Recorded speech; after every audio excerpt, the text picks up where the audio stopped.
Assalamualaikum warahmatullahi wabarakatuh. Perkenalkan, nama saya Fadlan Sabil Huda, kelas B NPM 192191042. Nah, di sini saya akan menjelaskan makalah materi yang saya buat, yaitu tentang standar isi kompetensi inti dan kompetensi dasar mata pelajaran Penjas atau PJOK.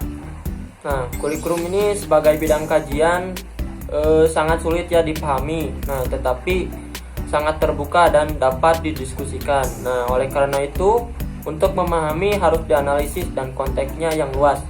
Nah, demikian halnya dengan kurikulum 2013.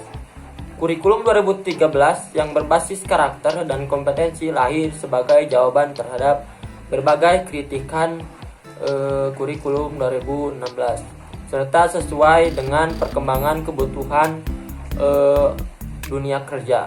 Nah, kurikulum 2013 ini juga sebagai upaya pemerintah untuk mencapai keunggulan masyarakat bangsa dalam penguasaan ilmu dan teknologi seperti yang digariskan dalam haluan negara ini.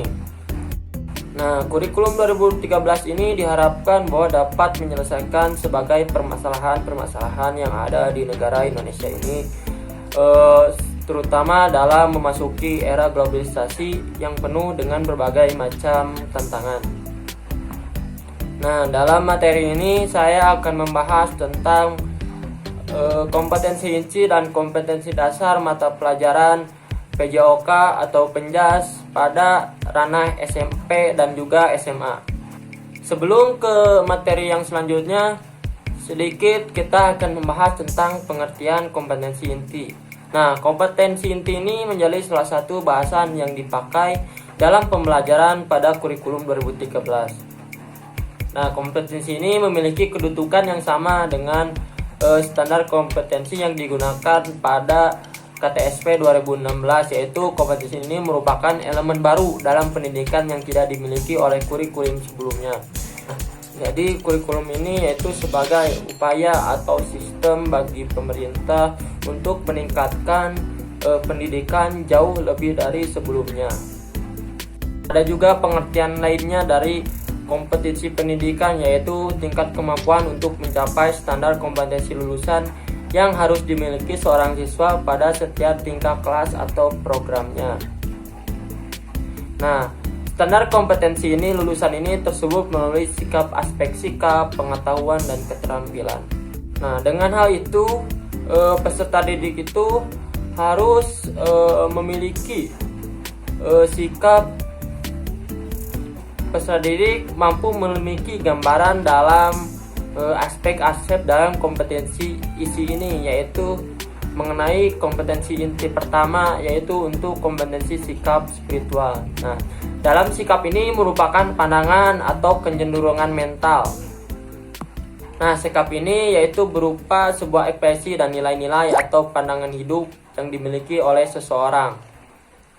Tentunya kita sebagai siswa atau nanti kita sebagai mahasiswa juga itu diperlukannya sikap yang baik dan juga yang sopan. Jadi kita disekolahkan ini untuk menerima sikap yang baik dan juga yang sopan kepada makhluk lingkungan sosial ini.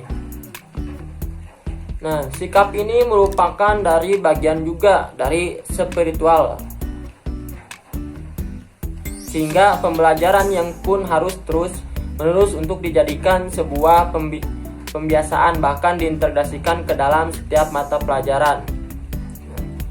Sikap spiritual tersebut sangat berkaitan dengan pembentukan peserta didik yang beriman dan bertakwa dengan cara pertama yaitu menghormati, yang kedua yaitu menghayati, dan yang ketiga yaitu mengamalkan ajaran yang dianutnya. Sehingga penekanan pada penilaian sikap spiritual pada kurikulum ini seperti rajin beribadah, berperilaku syukur, berdoa sebelum dan sesudah, dan melakukan kegiatan toleransi dalam beribadah, dan juga mengucapkan salam. Nah, hal tersebut itu sebagai dari keseluruhan dari kompetensi inti sikap spiritual. Nah, selanjutnya yaitu kompetensi isi yang kedua, yaitu tentang sikap sosial. Nah, sikap sosial ini sangat erat hubungannya dengan orang lain. Nah, sikap sosial ini merupakan salah satu perilaku yang digunakan ketika seseorang sedang bersosialisasi dengan orang lain ataupun sekelompok orang-orang. Nah, sikap sosial ini bertujuan untuk menjaga hubungan baik seseorang dengan orang lainnya sehingga dapat hidup berdampingan dengan baik dan saling memberi manfaat. Nah, contoh dari kegiatan sosial ini tidak hanya sebagai di masyarakat saja, tetapi juga sebagai teman kelas juga. Nah, ini dicontohkan sebagai ketika peserta didik harus dituntut untuk akur dengan teman sekelasnya. Jangan sepertinya bertengkar terus bersama teman sekelasnya. Nah, jadi guru harus mengajarkan sikap sosial ini kepada murid-muridnya pada saat proses kegiatan pembelajaran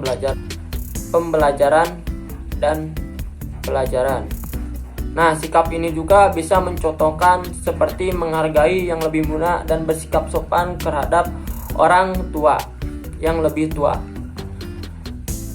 Nah, sikap ini digunakan untuk agar terhindar dari hal-hal yang buruk yang tidak diinginkan. Nah, sikap sosial ini diantaranya yaitu bersifat jujur dan juga disiplin, terus tanggung jawab, toleransi, gotong royong, dan santun dan percaya diri. Nah, kegiatan tersebut atau sikap tersebut harus diterapkan pada saat peserta didik sekolah. Nah, selanjutnya yaitu kompetensi inti yang ketiga, yaitu kompetensi pengetahuan. Nah, pengetahuan ini merupakan segala sesuatu yang diketahui manusia tentang benda, sifat, keadaannya, dan harapan-harapannya. Nah, pengetahuan ini bisa diperoleh melalui pendidikan, pengalaman, intuisi, logika, kegiatan mencoba-coba, dan juga yang lainnya. Kompetensi inti pengetahuan ini kali ini meyakini bahwa pengetahuan yang ada proses pembelajaran.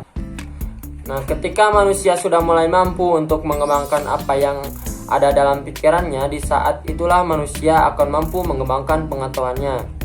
Nah, dengan adanya pengetahuan, maka akan mampu membuat manusia mengatasi berbagai permasalahan yang hadir dalam hidupnya. Ranah pengetahuan ini merefleksikan konsep-konsep keilmuan yang harus dikuasai oleh peserta didik melalui proses belajar mengajar. Nah, pembelajaran ini bertujuan untuk mengukur kemampuan peserta didik terhadap 4 dimensi pengetahuan yang meliputi pengetahuan faktual, pengetahuan konseptual, pengetahuan prosedural, serta pengetahuan metakognitif. Nah, melalui kecakapan berpikir tingkat rendah sampai yang tertinggi. Yang keempat, itu untuk kompetensi inti keterampilan. Keterampilan hidup ini sangat luas hubungan dengan kompetensi keterampilan yang diharapkan dalam kurikulum 2013 ini, yaitu keterampilan untuk mengembangkan dan mengeksplorasi pengetahuannya. Jadi siswa itu dituntut untuk lebih berkreatif dan juga lebih berkembang untuk mengeksplorasi apa yang diketahuinya atau mengeksplorasi pengetahuan yang telah diterimanya. Nah, mengapa sih pada kurikulum 2013 ini membutuhkan aspek keterampilan? Nah, supaya itu para siswa itu tidak hanya tahu teori, akan tetapi juga yang terpenting adalah aplikasi atau realisasinya terhadap kehidupan atau kegiatan sehari-hari. Nah, selanjutnya yaitu tentang kompetensi dasar. Nah, kompetensi dasar ini yaitu adalah pengetahuan, keterampilan, dan sikap minimal yang harus dicapai oleh siswa untuk menunjukkan bahwa siswa itu telah menguasai standar kompetensi yang telah ditetapkan oleh sekolah, dan oleh karena itu maka kompetensi dasar merupakan penjabaran dari standar kompetensi. Nah, pada proses analisis kompetensi dasar, mata pelajaran sebagaimana yang tercantum pada standar isi harus memperhatikan hal-hal seperti berikut. Yang pertama itu urutan berdasarkan hierarki konsep disiplin ilmu atau tingkat kesulitan materi, keterkaitan antara standar kompetensi dan kompetensi dasar dalam mata pelajaran, dan keterkaitan standar kompetensi dan kompetensi dasar antara mata pelajaran. Nah, demikian juga halnya kajian kompetensi dasar sama dengan kajian standar kompetensi. Nah, selanjutnya bagaimana sih cara menyusun kompetensi dasar? Nah, guru ini yang pertama yaitu guru perlu berpedoman atau mengambil rumusan kompetensi dasar yang telah disusun oleh BSNP berdasarkan mata pelajaran yang diampu. Selanjutnya, guru memiliki kompetensi dasar yang telah dirumuskan oleh BNSP untuk setiap mata pelajaran, dan pemilihan KD harus disesuaikan dengan jenjang pendidikan, mata pelajaran, dan semester. Nah, KD yang diambil menjadi pedoman dalam mengembangkan kompetensi silabus berikutnya. Nah, setelah KD dipilih, selanjutnya dilakukan analisis dengan mengajukan pertanyaan-pertanyaan dasar. Nah, selanjutnya yaitu akan membahas tentang KI dan KD mata pelajaran PJOK dalam kurikulum 2013 SMP. Nah, yang pertama yaitu kelas 7. Tujuan kurikulum mencakup 4 kompetensi. Yang pertama itu kompetensi sikap spiritual, sikap sosial, pengetahuan, dan keterampilan. Nah, kompetensi ini tersebut dicapai melalui proses pembelajaran intrakurikuler, kokurikuler, dan juga ekstrakurikuler. Nah, rumusan kompetensi sikap spiritual ini yaitu menghargai dan menghayati ajaran agama yang dianut. Adapun rumusan kompetensi sikap sosial yaitu menunjukkan perilaku jujur, disiplin, tanggung jawab, peduli, toleransi, dan serta gotong royong. Nah, dalam berinteraksi secara efektif dengan lingkungan sosial atau dengan siswa-siswa tersebut, dan alam juga, jangkauan pergaulan dan keberadaannya. Nah, kedua kompetensi tersebut dicapai melalui pembelajaran tidak langsung atau indirect teaching, yaitu keteladanan, pembiasaan, dan budaya sekolah dengan memperhatikan karakteristik mata pelajaran serta kebutuhan dan kondisi peserta didik.